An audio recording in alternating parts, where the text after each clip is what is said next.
오늘 우리가 함께 읽은 이 본문 말씀은요, 이제 예수님께서 마태복음 가운데 행하셨던 사역의 한 페이지, 큰 틀, 한 부분을 끝내고 새로운 사역을 향해 나아가시는 전환점에 대해서 기록하고 있습니다.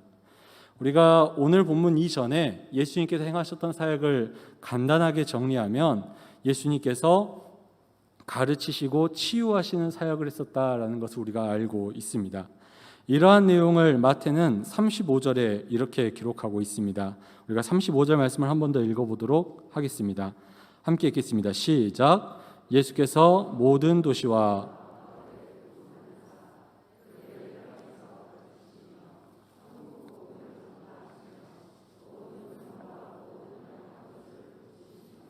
아멘. 예수님께서는 가르침이라는 사역과 고치심이라는 이 두 가지 대표 사역을 행하셨다라는 것을 마태는 다시 한 번 더 요약해서 기록하고 있습니다. 이게 왜 요약된 말씀이냐면요, 우리가 지금까지 마태복음을 쭉 살펴왔는데 우리가 아는 것처럼 마태복음 5장에서 7장까지 기록된 산상수훈은 예수님의 놀라운 가르침에 대한 기록이고요, 8장에서 9장에 우리가 봤던 9가지 혹은 10가지 이적은 사람들을 치유하시고 귀신을 쫓아내신 예수님의 이적이었습니다. 즉 사람을 고치시는 사역을 예수님께서 보여주셨다라는 것입니다. 그래서 예수님께서 이렇게 5장부터 9장에 이르기까지 행하신 모든 사역을 마태는 예수님이 가르치시고 고치셨다라는 이 한 절의 말씀으로 다시 한 번 더 요약하고 있는 것을 볼 수 있습니다. 이렇게 예수님께서 많은 사람들에게 놀라운 가르침과 또 많은 사람에게 놀라운 이적을 행하시니까 갈수록 점점 더 많은 무리가 예수님을 따를 수밖에 없었습니다. 그리고 예수님께서는 자신을 따르는 그 무리들을 바라보셨다라고 오늘 성경은 기록하고 있습니다.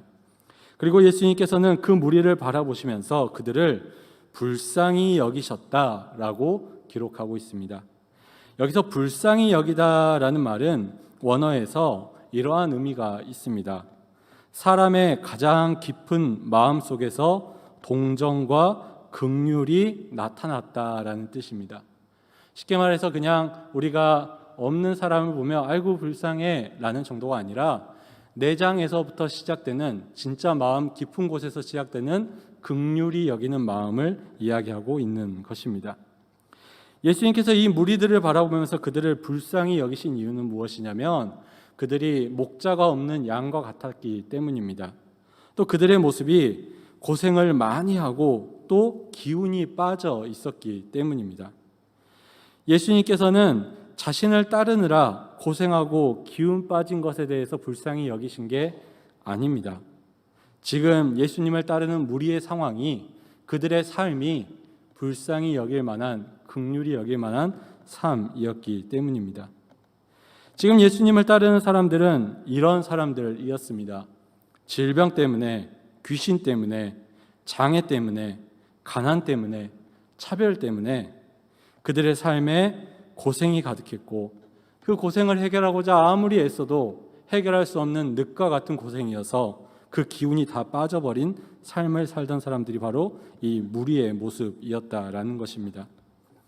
자신들을 고생시키고 기운을 빼앗는 문제로부터 벗어날 수 없는 그런 연약한 가운데 있는 사람들이 바로 이 무리의 모습이었다라는 것이죠. 그러니까 예수님께서 그들을 바라보며 불쌍히 긍휼히 여기셨다라는 것입니다. 그런데 당시에 예수님만 이 무리를 바라보고 있었던 것은 아닙니다. 예수님처럼 무리를 바라보는 사람이 있었습니다. 하지만 예수님과는 좀 다른 모습으로 바라보는 사람들이 있었습니다. 그들은 바로 바리새인입니다. 그들은 고생하고 지친 무리를 바라보면서 불쌍히 여기지 않았습니다. 그들은 오히려 이 무리가 질병에 걸리고 귀신 들리고 장애가 있고 차별받고 고통당하는 게 다 하나님의 말씀을 지키지 않은 대가다라고 생각했기 때문입니다. 그래서 바리새인들은 예수님을 따르는 무리가 사실상 죄인들이고 하나님께서 버린 사람들이다라고 생각했습니다. 물론 그들은 무리가 예수님을 따르는 것 자체에 대해서 굉장히 불편한 마음이 있었습니다. 왜냐하면 이 불편함은 자신들이 가진 권력이나 권위를 잃을까봐 우려되는 그런 마음이 있었기 때문입니다. 절대로 그 무리를 사랑하고 존귀히 여겨서 그들이 예수님께 가는 걸 이렇게 불편해한 게 아니었다라는 것이죠. 이 바리새인들에게 있어서 무리들은요, 철저하게 자신들을 높일 수 있는 도구이자 하나님께 버림받은 존재라는 가치관을 가지고 그들이 이 무리들을 바라봤었습니다. 하지만 예수님은 이 무리를 보며 불쌍히 긍휼히 여기셨습니다. 그리고 예수님께서는 제자들에게 이렇게 말씀하고 있습니다. 37절 말씀을 우리가 함께 읽어보도록 하겠습니다. 함께 읽겠습니다. 시작.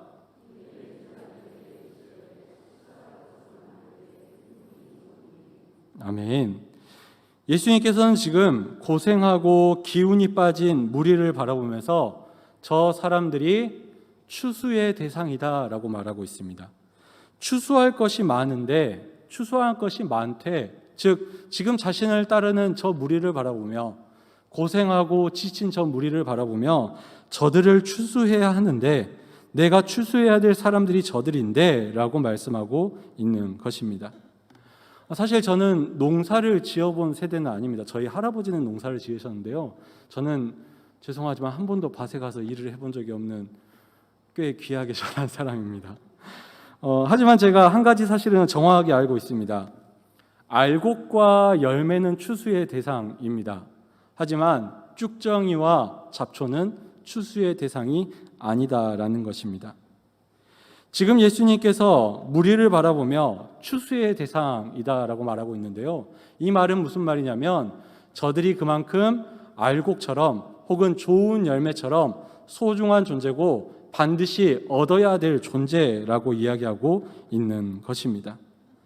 고생하고 기운 없는 삶을 살던 그들이었지만 예수님 보시기에 그들은 알곡과 같은 자들이었고요, 좋은 열매와 같은 자들이었고요, 하나님 나라의 백성이 되어야 될 자들이었다라는 것입니다. 이런 예수님의 생각은 바리새인들에게서는 상상조차 할 수 없는 생각이었습니다. 바리새인들은 아까 이야기한 것처럼 그 무리들을 죄인들이라고 생각하고 하나님께 버림받은 쭉정이나 잡초 같은 존재라고 생각했기 때문입니다. 바리새인들은 우리만 좋은 열매고 우리만 좋은 알곡이다라고 말하며 다른 사람들은 다 버림받아야 된다라고 생각했기 때문입니다. 특별히 고생하고 기운 빠진 저 무리들을 추수의 대상이 아니라 버림받을 하나님께서 버리실 대상이라고 생각했기 때문입니다. 하지만 예수님은 그들을 추수의 대상이라고 말씀하시죠. 저는 이 무리를 바라보는 예수님과 바리새인의 모습, 그 생각의 차이를 바라보면서 우리는 지금 누구의 시선으로 살아가고 있는지 우리의 모습을 살펴봐야 한다라고 생각하게 됐습니다. 여러분은, 그리고 우리 교회는 예수님과 바리새인 중에 누구를 더 닮은 모습으로 지금 살아가고 있습니까? 바리새인입니까? 예수님입니까? 교회 안에서 우리는 예수님을 따르던 무리와 같은 사람들을 만나곤 합니다. 무리와 같이 삶의 많은 문제들 앞에서 고통받던 사람들, 삶의 많은 문제들 때문에 계속 그것 때문에 힘이 들어서 기운이 다 빠져버려서 낙심한 사람들, 이 무리와 같은 사람들을 우리는 교회 안이나 교회 밖에서 만나게 됩니다. 그리고 그런 사람들을 바라보면서 우리는 종종 바리새인처럼 생각할 때가 있습니다. 이렇게 생각하죠. 저 사람이 신앙생활 열심히 안 해서 그래. 기도 안 하더니 결국 저렇게 됐네. 저 사람 저렇게 된 건 아마 하나님 앞에서 뭔가 죄가 있어서 그럴 거야. 하나님이 버리신 것 같아. 예배 많이 빠지더니 내가 저 사람 저렇게 될 줄 알았어. 예수님 제대로 안 믿으니까 저렇게 될 수밖에 없지. 이미 고통에 빠져서 더 이상 일어날 힘조차 없어 보이는 그 사람들을 향해서 혹시 우리는 바리새인들처럼 정죄하고 그들을 배제하며 살아가고 있지는 않습니까? 그들을 버림받았다라고 여기며 나는 선택받았는데 저 사람은 버림받았어라고 여기며 살아가고 있지는 않습니까? 혹시 우리에게 이 바리새인과 같은 눈 그리고 생각이 우리 안에 자리 잡고 있다면 간절히 바라기는 오늘 말씀을 통해서 깨닫게 되기를 소원합니다. 예수님께서 원하시는 것은 그런 눈과 그런 생각을 갖는 것이 아닙니다. 예수님은 무리를 불쌍히 그리고 긍휼히 여기셨습니다. 예수님은 무리를 거두어야 될, 추수해야 될 알고 그리고 좋은 열매와 같이 귀한 자들이라 여기셨습니다. 그들을 모두 거두고자 추수할 일꾼을 구하는 게 예수님의 모습이었습니다. 우리가 예수님을 닮은 성도라면 우리 또한 긍휼히 여기는 눈과 마음을 가져야 할 줄로 믿습니다. 고통받는 성도를 바라보며 그 사람을 향해 긍휼히 여기며 그들의 고통이 사라지도록, 혹은 그 사람이 힘이 없다면 그 사람의 힘이 되어 그가 다시 일어날 수 있도록 돕고 함께하고 협력하는 우리의 삶이 되어야 하는 줄로 믿습니다. 우리만 아니라 그들도 하나님께 선택받은 자임을 기억하고 인정하며 살아가야 합니다. 저는 진심으로 저부터 그렇게 되기를 바랍니다. 그리고 진심으로 우리 금옥교회 모든 성도님들이 예수님 같은 눈으로 사람을 바라볼 수 있기를 소원합니다. 우리가 그렇게 예수님을 닮아갈 때, 예수님의 눈과 마음으로 살아갈 때 금옥교회라는 공동체는 사람을 차별하고 사람을 구별하고 사람을 버리는 공동체가 아니라 사람을 거두고 사람을 살리는 교회가 될 줄로 믿습니다. 그런 금옥교회를 함께 만들어가는 저와 여러분이 되기를 진심으로 소원합니다. 이렇게 무리를 추수하고자 하셨던 예수님께서는 이제 그 일을 감당할, 추수의 역할을 감당할 일꾼들, 사람들을 부르시는 것을 우리가 볼 수 있습니다. 10장 1절 말씀인데요, 우리가 함께 읽어보도록 하겠습니다. 함께 읽겠습니다. 시작.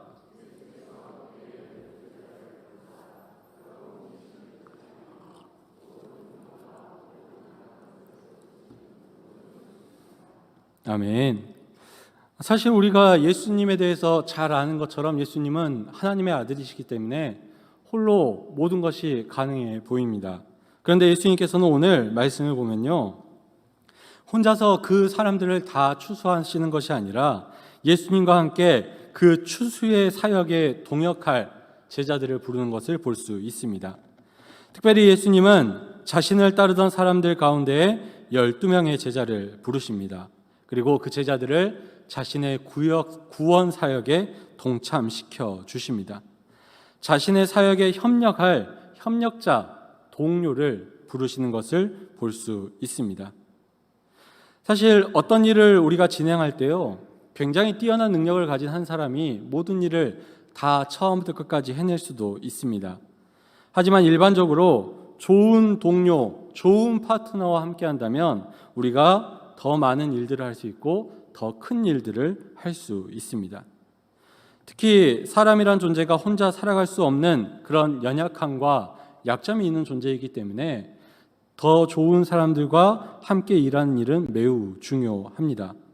그래서 우리가 그런 기도 제목을 많이 기도하죠. 우리 자녀들의 좋은 친구들 만나도록, 좋은 선배, 좋은 후배, 좋은 동료들 만나도록 기도합니다. 왜냐하면 함께 일하는 사람이 그만큼 중요하기 때문입니다. 예수님께서도 이런 사실을 분명히 아셨을 것입니다. 예수님께서 부르는 제자에 따라서 예수님의 사역이 훨씬 더 수월해질 수도 있지만 반대로 제자들이 예수님의 사역을 방해하는 존재가 될 수도 있다는 것을 예수님이 알고 계셨을 것입니다. 특별히 사람의 생각과 마음을 보시는 예수님이기 때문에 좋은 제자를 누구보다 잘 선택할 수 있는 분이 바로 예수님이다라고 우리는 생각합니다. 그런데 오늘 말씀을 보면요, 예수님께서 부른 12명의 제자는요, 우리의 생각과는 조금 다른 부류의 사람들이라는 것을 볼 수 있습니다. 오늘 읽지는 않았지만 10장 2절에서 4절까지의 말씀에 보면 예수님께서 부르신 제자들이 나오고 있습니다. 그리고 우리는 그 사람들이 누군지 이미 잘 알고 있죠. 이 제자들을 부르신 예수님의 모습을 보며 또 이 제자 공동체의 모습을 보면요, 우리의 생각과 다른 부분이 두 가지가 있습니다. 첫 번째는 이 제자들은 너무나도 지극히 평범한 사람들이었습니다. 제자들 중에 동네에서 내노라 하는 부자나 모두가 우러러볼 뛰어난 학력을 가진 사람이나 사회적으로 아주 높은 지위를 가진 사람은 없었습니다. 그들은 어느 동네를 가든 볼 수 있는 아주 흔하디 흔한 아주 평범한 사람들이었습니다. 그들의 직업도 그렇고요, 그들의 교육 수준도 그렇고요, 그들의 삶도 그랬습니다. 놀라운 가르침과 놀라운 이적을 행하신 예수님과 함께하기에는 어울리지 않아 보이는 사람들입니다. 아니, 사실 예수님과 그 격이, 그 품이 맞지 않는 사람들로 보입니다. 사람의 눈으로, 세상의 눈으로 봤을 때 그렇다라는 것입니다. 하지만 예수님은 그 무리를 예수님의 시선으로 바라봤듯이 제자들 또한 예수님의 시선으로 바라보며 부르시는 것을 볼 수 있습니다. 예수님은 제자들을 부를 때요, 그들이 지금 무엇을 하고 있는지를 보지 않으셨습니다. 그들이 앞으로 무엇을 할 수 있는지를 보셨습니다. 예수님은 그들이 지금까지 어떠한 것들을 이뤄왔는지를 보지 않으셨습니다. 그들이 예수님의 능력과 그 영향 아래서 장차 어떤 일들을 하게 될 수 있을지를 보신 것입니다. 그래서 예수님은 가장 평범해 보이지만 그런 사람들을 제자로 부르셨고 그들로 하여금 헌신하게 하시고 또 배우게 하시고 그들을 통해 큰 일을 이루도록 하셨다라는 것입니다. 예수님께서 제자를 부르신 이 예수님의 선택과 부르심은 지금도 우리에게 계속되는 줄로 믿습니다. 지극히 평범하고 일반적인 그런 사람인 저를 그리고 우리를 예수님의 제자 그리고 이 시대의 성도로 불러주셨기 때문입니다. 물론 우리가 이 안에서 사람의 기준이나 세상의 기준으로 보면요, 분명히 서로 간에 큰 차이가 있을 수 있습니다. 사는 수준이나 지식의 수준이 다를 수 있죠. 하지만 하나님의 기준에서 본다면 과연 우리가 이 안에서 잘난 사람이나 못난 사람이 있을 수 있겠습니까? 아무도 하나님 앞에서 그 잘남을 자랑할 수 없다라는 것입니다. 모두가 하나님 앞에서 똑같은 피조물이고 다 죄인이고 다 하나님의 은혜로 살아가는 존재이기 때문입니다. 하나님 보시기에 원래 우리는 평범하지도 못한 존재라는 것입니다. 그런데 하나님의 은혜로 우리가 지금 이렇게 살아가고 있는 것입니다. 그렇게 12제자를 부르신 예수님께서 우리를 은혜 가운데 불러주셨습니다. 평범한, 아니 하나님 보시기에 평범하지도 못한 우리를 하나님께서 불러주셨습니다.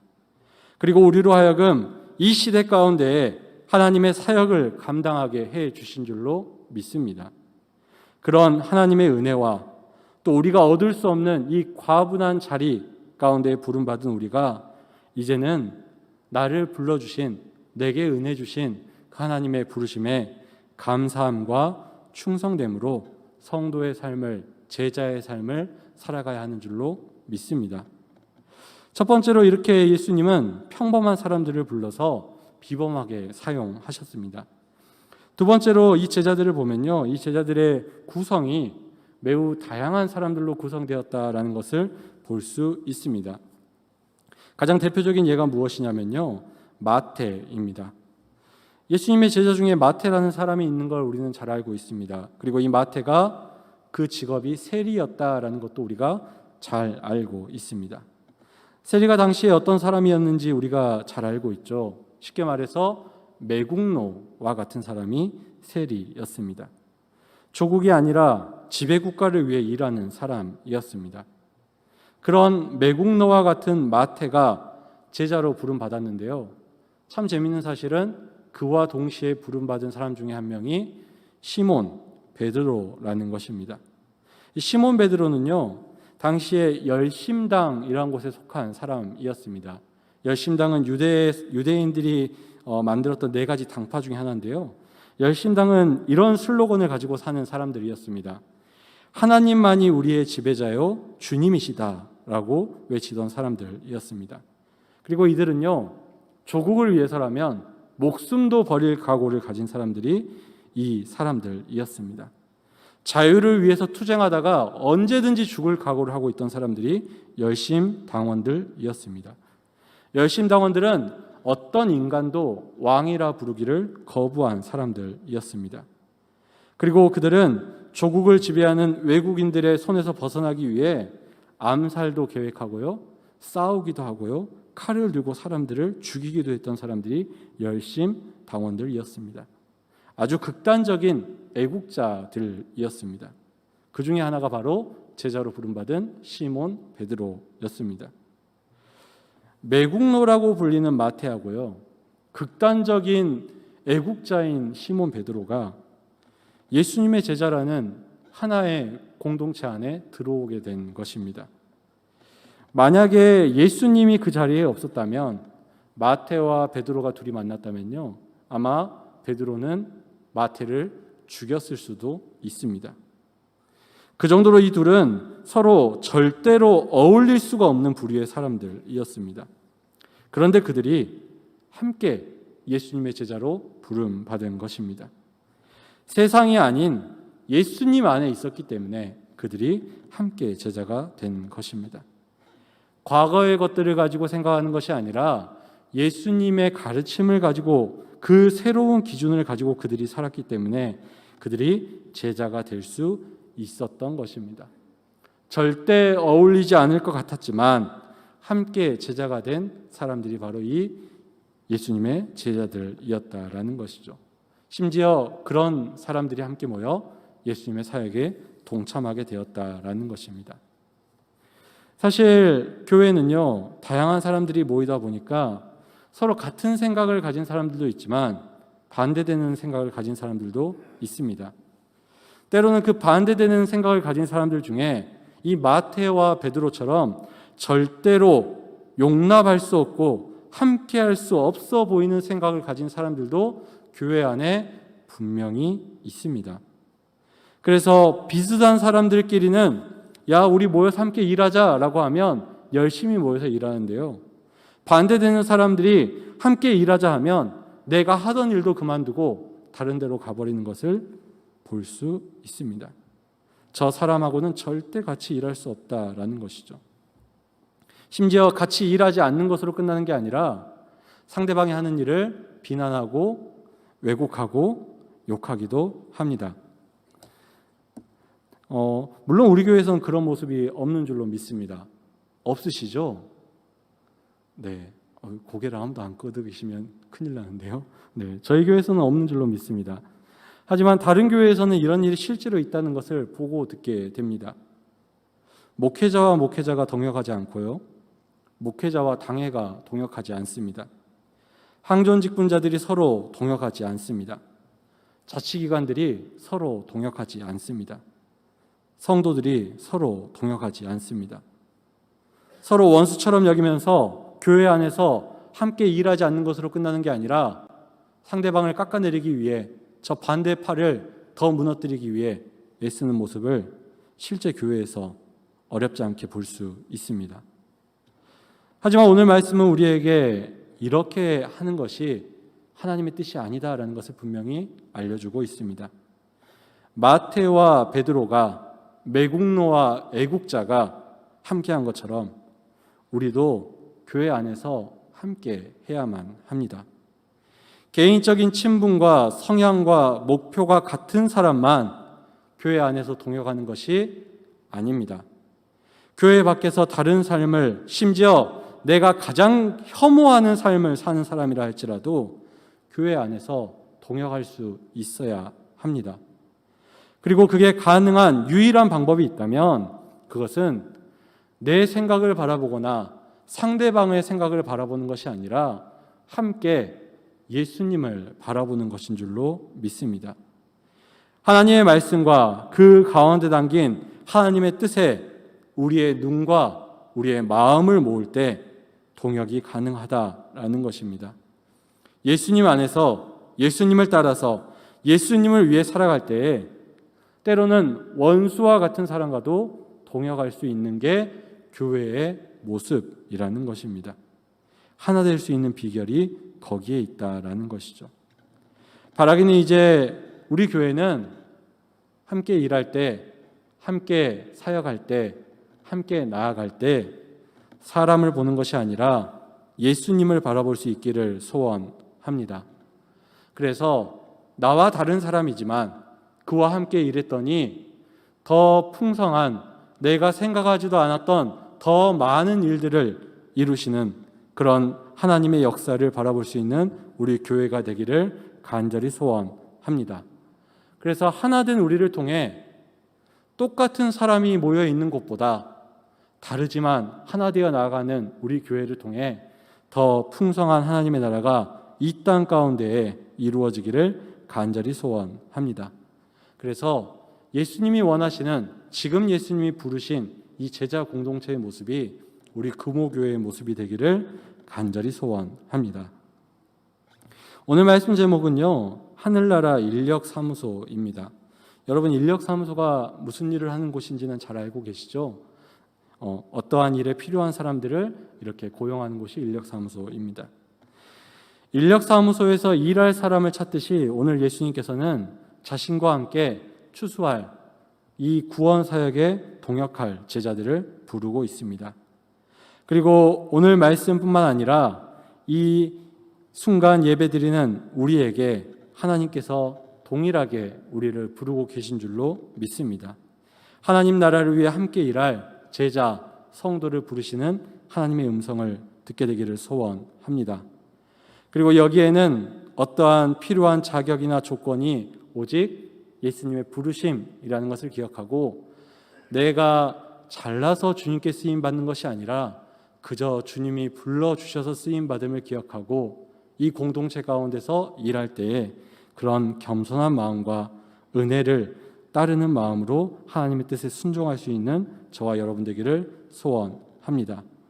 더 나아가서 이 공동체 안에서 나와 다른 사람을 미워하고 비난하고 조롱하는 것이 아니라 함께 한 마음으로 주님을 바라보며 동역하는 우리 금오교회 되기를 간절히 소원합니다.